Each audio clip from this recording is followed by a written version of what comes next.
네, 지난해 10월 더불어민주당 박찬대 의원이 대안교육에 관한 법률안을 발의했습니다. 네, 미인가 형태로 운영되는 기독교 대안학교와 학생들에게 법적으로 교육을 인정해주기 위한 법안이었습니다. 네, 한국기독교대안학교연맹 정기원 이사장 모시고 관련 내용 들어보도록 하겠습니다. 이사장님 안녕하십니까? 네. 안녕하십니까? 네, 안녕하세요. 네, 반갑습니다. 네. 저희가 앞서 소개해드렸는데 대안교육에 관한 법률안 일단 발의는 된 상태인가요?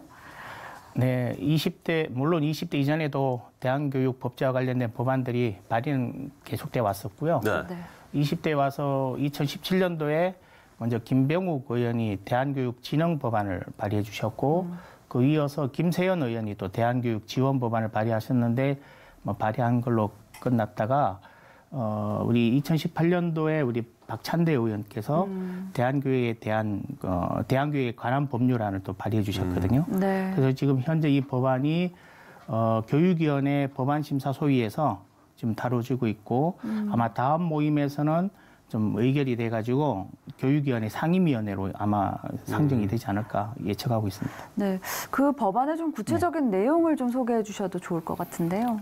지금 그 미인가 대안학교가 사실 뭐 여러 가지 불법으로 규정되고 있고 초중등교육법 67조, 68조 다 위반 사항들이기 때문에 어떤 불법 단체로 있기 때문에 저희들이 이제 어떤 합법적으로 법의 테두리 안에서 교육 활동을 해야 되겠다라는 생각에서 인가받기에는 기준이 너무나도 턱없이 부족하기 때문에 대안교육기관으로 등록하자는 취지입니다. 네. 그래서 사실 이 법안에는 많은 것을 담으려다가 또 그 내용을 담으려 하다 보면 자칫 또 법률안 통과가 어려울 수 있기 때문에 그저 최대한 기준을 완화시키자 해서 크게 어떤 요구하는 것보다는 대안교육기관이 등록되는 내용만 담고 나머지는 추후에 개정을 통해서 하나씩 바꿔가자 이런 취지로 아주 작은 내용만 담아놨습니다. 네.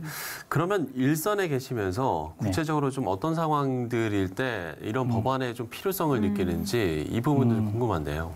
사실 그 좀 전에도 말씀드렸지만 미인가 대안학교는 초중등교육법 67조, 68조 위반 사항이거든요. 68조는 뭐냐면 벌칙 조항인데 68조 2항 1호에 학교 설립 인가를 받지 않고 학교란 명칭을 사용해서 사실상 학교 형태로 운영하면 설립자는 3천만 원 이하의 벌금이나 3년 이하의 징역형에 처한다는 규정도 있고요. 그다음에 68조는 이제 그 과태료에 해당되는 부분인데 미인가 대안학교에 자녀를 입학을 시키면 부모에게 100만 원의 과태료를 부과한다라는 내용이 있거든요. 부모에게도 네, 그래서 사실 이 규정에 따르면 대안학교 설립자나 학부모는 이제 범법자가 되는 상태고요. 또 거기에 지금 다니고 있는 학교 학생들은 학생으로서의 법적 지위가 전혀 없고, 그래서 그저 학교 밖 청소년으로 불려지는 그런 상태고, 그리고 대안교육 학교들은 학교로서의 법적 지위도 전혀 누릴 수 없는 어떻게 보면 쉽게 얘기하면 무허가 학교와 같은 그런 느낌으로 이해하시면 될 겁니다. 네, 그렇군요. 저희가 이제 기독교 대안학교 연맹에 대한 이야기를 좀 해보면 우리나라의 대안교육 기관이 다 이 연맹에 소속돼 있다고 보면 될까요? 소개를 좀 해주시죠. 아닙니다. 저희가 이제 기독 대안학교들 중에서 건강하게 운영하고 있고 또 설립한 지 3년 이상 된 학교들로만 저희 자체로 심사 기준을 만들어서 회원으로 가입을 하고 있기 때문에 현재 72개 학교가 들어와 있고요. 그러지 않은 학교가 더 많이 있는 상태입니다. 그러면 이제 우리가 어떤 학교를 이제 대안학교라고 부를 수 있느냐, 이 기준이 좀 구체적으로 어떤 건지가 좀 궁금하거든요. 사실 이 대안학교는 크게 둘로 나뉠 수 있어요. 정부로부터 학력 인정을 받은 학교와 그러지 않은 학교. 근데 또 정부로부터 학력 인정을 받은 학교도 둘로 또 나뉘어집니다. 하나는 초중등교육법 제60조의 3에 의해서 대안학교, 각종 학교로 인가를 받은 학교가 있어요. 그게 32개 학교고요. 그다음에 초중등교육법 시행령에 91조 1항의 근거를 두고 또 인가를 받은 특성화 중고등학교가 있습니다. 이게 39개. 그래서 그 두 학교를 합치면 총 71개 교가 2017년 기준이고요. 71개 교가 있고 나머지는 이제 인가받지 않은 학교들인데 여기는 추정만 하고 있는 중입니다. 그래서 600개 이상 될 거다 이렇게 네. 추정만 하고 있는 중입니다. 예, 그 600개 이상이 된다는 게, 그러니까 네. 비인가 대한교육기관이 지금 이제 90%가 넘는다라는 건가요? 그렇죠. 그렇군요. 상당히 거의 비인가 대한교육기관이라고 맞습니다. 보면 될 것 같네요. 그렇군요. 예, 이게 좀 이유가 있습니까? 네. 왜냐하면 아까 말씀드렸던 각종 네. 학교, 대안학교 각종 학교로 인가받으려면 그 대안학교 설립 운영 규정에 기준이 나와 있는데 네. 일단은 아마 3가지 정도의 큰 기준 때문에 대부분 학교 인가를 못 받는데 첫 번째는 독자적인 근무를 확보하고 있어야 됩니다.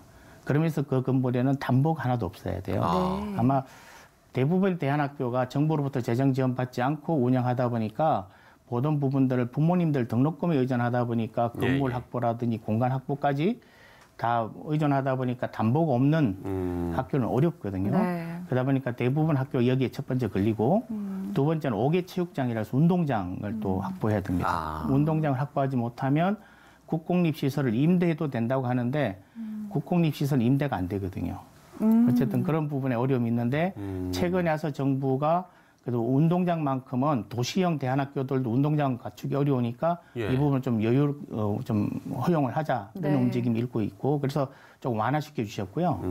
세 번째는 이제 교사 자격증을 70% 이상 확보해야 되거든요. 갖춘 사람들을. 예. 네. 아마 이게 중고등학교를 대상으로 하는 학교는 그래도 워낙 4대 출신들이 많으니까 이 요건을 충족할 수 있지만 초등 같은 과정은 경우는 네, 어렵죠. 그러다 보니까 인가받는 것은 요원해서 대부분 비인가 대안학교로 가고 지금 그 아까 앞에 71개 구요는 이 그 대안학교 설립 운영 규정이 만들어지고 난 이후에 그 설립을 목적으로 해서 세워진 학교들이기 때문에 기존에 2000년도부터 해왔던 학교들은 인가를 못 받은 그런 학교로 보시면 됩니다. 네, 그런 문제점이 또 있군요. 네.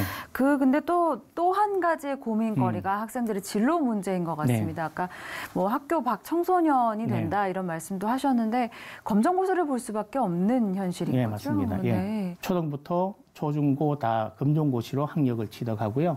네. 뭐 그래서 대학을 갈 때도 이 학생들은 이제 검정고시 본 것으로 이제 학력은 인정받으니까 그걸 통해서 또 수시 전형도 가능합니다. 네. 대안학교 전형이 있고 검정고시 전형이 있어서 그걸 통해서 수시 전형의 기회도 있고 또 물론 이제 학력을 취득했기 때문에 정시는 당연히 자기에게 부여되는 거고요.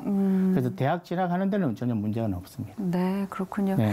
참 이 환경에 많은 어려움을 겪고 계신 것 같은데요. 네. 그렇다면 대안교육에 좀 뜻을 품고 이 사역을 하시는 분들이 가장 좀 바라시는 교육 환경이 있다면 어떤 것일까요? 일단은 미인가 대안학교는 초중등 교육법에 의해서 불법으로 규정되고 있으니까 예.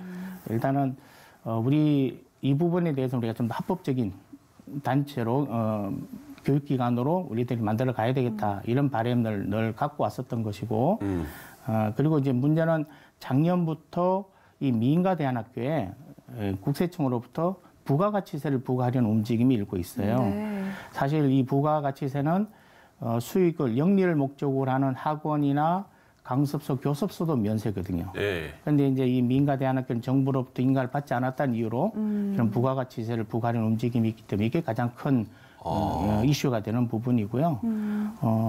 그리고 이제 이런 만약에 이제 대안교육기관으로 등록했었을 때 또 한편에서 우려하는 분들도 계시는데 만약에 정부의 어떤 법적인 테두리 안에 들어갔을 경우에 종교교육을 마음대로 할 수 없는 이런 조치가 이루어지면 어떡하냐 하는 우려도 일부 있긴 합니다. 네. 아마 지금은 그런 부분은 없을 거라 생각하는데 또 이제 어떨지 모르니까 그런 우려들에 대해서도 저희가 신중하게 생각하고 또 대책을 세우고 있습니다. 네. 저희가 대안학교 또 대안교육에 대한 이야기를 계속해서 나눠보고 있는데요. 네. 사실 방송을 보시는 분들 가운데서도 대안교육에 굉장히 관심이 많으신 분들도 계실 것 같습니다. 이 교육을 위해서 좀 어떤 부분들을 준비하시면 좋을까요? 대안학교에 자녀를 보내려고 하시는 분들이요. 사실 이 대안학교는 워낙 스펙트럼이 다양해요. 예를 들어 대안학교들도 보면 좀 어려움을 지닌 장애우를 대상으로 한 학교가 있고 또 ADHD 증상을 지닌 친구들만을 대상으로 한 학교도 있고 또 대안학교 중에는 영어를 중심으로 하는 국제학교 형태로 운영한 학교 또 일반 대안학교 이렇게 다양하게 있기 때문에 만약에 대안학교에 자녀를 보내시려고 하시는 부모님은 제일 먼저 그냥 대안학교이기 때문에 믿고 보내지 마시고 이 학교의 설립 정신이나 교육 내용이 자녀와가 맞는지 이거를 아주 면밀히 살펴보시고 지원하지 않으시면 오히려 더 어려움을 겪을 수도 있습니다. 그래서 그런 학교 설립 정신이나 교육 철학을 분명히 좀 살펴보고 지원하시는 게 여러모로 낫지 않을까 생각합니다. 예. 네. 우리가 이제 다음 세대 이야기를 많이 하는데 네. 제도적인 뒷받침도 좀 이뤄줘야 할 필요성이 있는 것 같습니다. 네. 정기원 이사장과 이야기 나눠봤습니다. 이사장님 오늘 말씀 고맙습니다. 네, 감사합니다. 감사합니다. 네.